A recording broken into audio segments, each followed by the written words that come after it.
Welcome to the Z Movie Recaps channel, where we have some eerily interesting retellings for you. Here we go. Hills Have Eyes, Part 2. 2 years ago in the desert of New Mexico, a family lost their way and found themselves in the territory of a closed entity, Sector 16. 24 hours later, almost everyone was brutally murdered.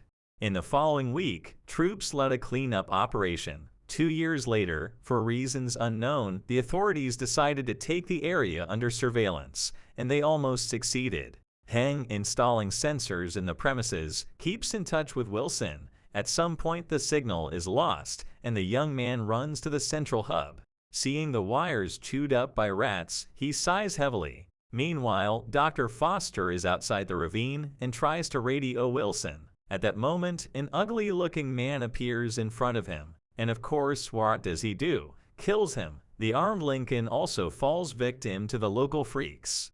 Jeffrey Millstone is training his squad of cadets. After an unsuccessful training battle, he reprimands the soldiers and tells them to pack for the road. Their journey will take them through Sector 16, where they need to drop off equipment for the scientists. Arriving at the camp and seeing that there is no one in it, Sergeant Millstone instructs the soldiers to check the surrounding area. When the soldiers report that there is no one around and the entrance to the mine where the wires lead is blocked, a call for help is heard on the radio from the military vehicle.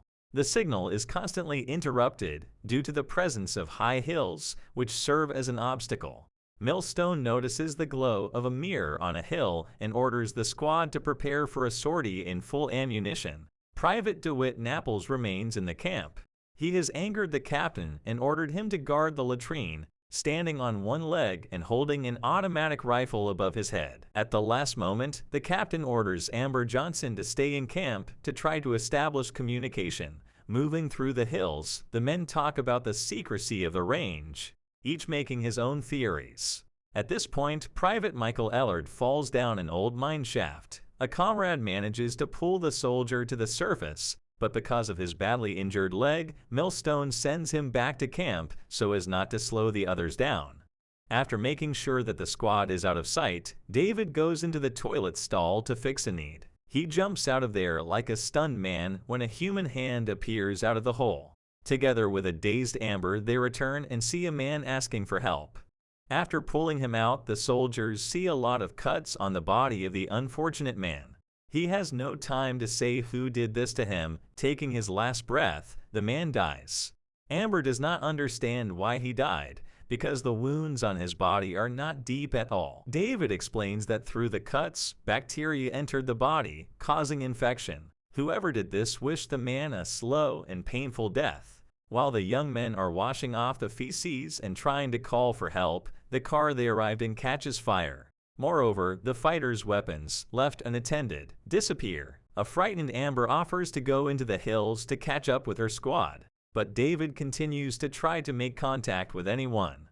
A young man witnesses a man with a disfigured face attacking a girl and trying to drag her away with him, but Michael comes to her rescue. He shoots the attacker and he hides between the hills, jumping into a hole. A few seconds later, hands appear from the same hole, pulling Private Ellard underground. Neither Amber nor David were able to help their comrade. The squad, meanwhile, finds the corpse of Dr. Foster. Realizing that the situation is far from normal, the sergeant gives the command to prepare weapons for combat and cautiously survey the area. At that moment, a shabby and very agile man appears from underground. He stabs Cole in the back and he opens fire, accidentally hitting the sergeant. The soldiers look at the bleeding man in shock, not believing what has happened.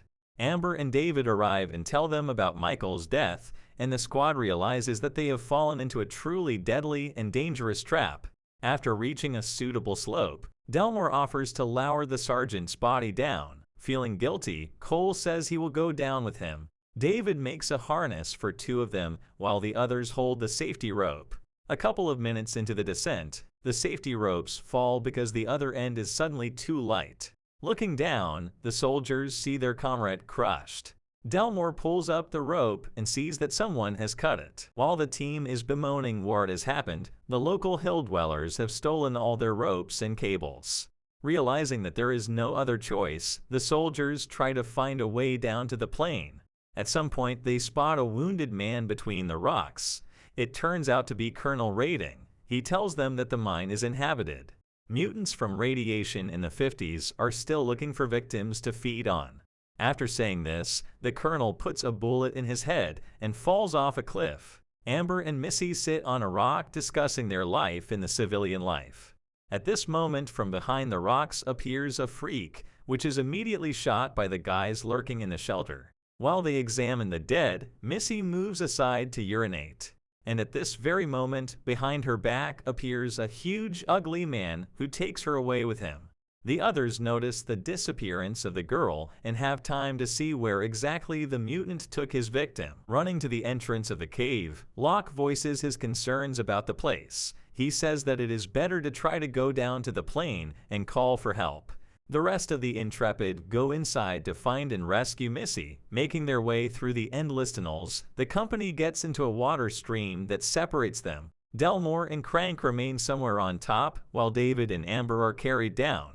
When they come to their senses, the young men first find their weapons and then cautiously make their way forward.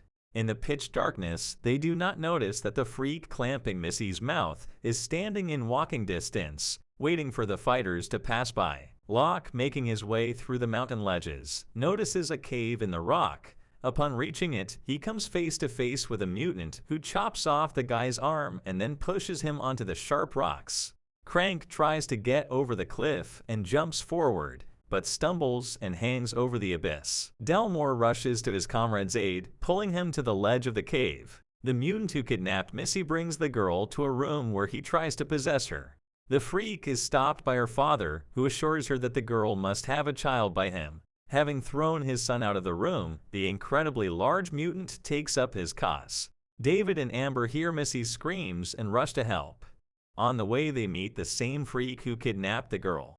After killing him, the couple sees another mutant. Apparently he can see very well, so the young people crawl back carefully, trying to make as little noise as possible. Delmore and Crank come to their aid. They shoot the mutant without giving him a chance to regain his senses. Seeing Amber and David accompanied by another freak, the man pulls a gun on him, but the young men stop him. They assure him that this local inhabitant does not wish them harm and promise to lead them out of the underground labyrinths. Passing by the room where the locals store provisions, the soldiers become uncomfortable because these inhabitants feed on human remains. Delmore falls on his knees saying goodbye to his friends. It turns out that he was wounded in the cave and did not tell anyone about it. And now, having lost too much blood, the guy's life is cut short. Crank panics trying to find a way out of the armored door. He finds a crate of dynamite and tries to blow it up, but gets himself killed. David and Amber find Missy and try to get her out. The three of them fight the giant mutant with great difficulty, but the soldiers still manage to defeat this difficult enemy and get out. The disappearance of a group of cadets and their sergeant remains unsolved. The existence of Sector 16 is still denied by the authorities. And thank God they're done. Friends, thank you very much for watching. Don't forget to give a thumbs up, subscribe to the channel, and of course write a comment. Watch movies with us with Z Movie Recaps. Bye bye.